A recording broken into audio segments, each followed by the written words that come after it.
Hey guys, English Dave here, and I'm bringing you the Entertain Lynx spoiler-free review for Disney's Beauty and the Beast.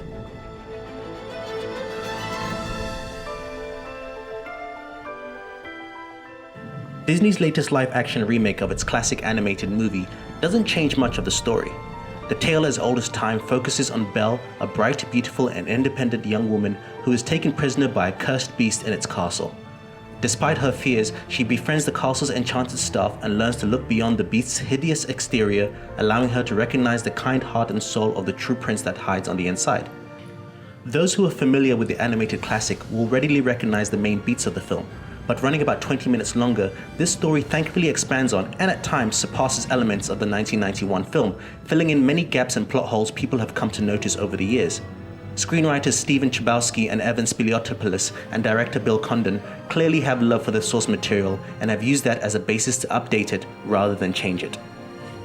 Director Bill Condon feels right at home with this film, having written musicals such as Chicago and writing and directing Dreamgirls.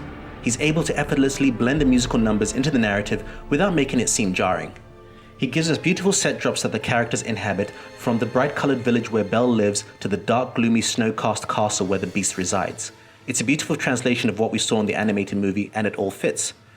He also adds new musical numbers that were not in the animated film that, while they don't stand out as much, feel at home with the other songs in a way that you wouldn't notice unless you're a huge fan of the animated classic.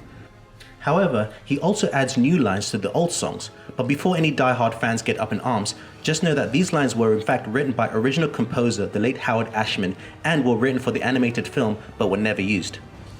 Without going into spoiler territory, I love that he expands on the beast's origin in a way that actually makes more sense as to why he had such a harsh curse placed on him, and why the staff get turned as well. I always felt it was unfair that they would suffer for his actions, but the way it's done here, it makes total sense. The director is able to get great performances from his actors, with Emma Watson being one of the few without a singing background. She's able to hold her own as Belle enough so that you're drawn into her world. Dan Stevens, who's doing an amazing job on TV show Legion, is great as the Beast. He has a blend of being scary where he's supposed to be and charming when he needs to be, that you can see why Belle eventually falls in love with him. Side note, I think the film does a better job of showcasing why the two fall in love and not making it feel like Belle just suffers from Stockholm Syndrome. Look, a girl.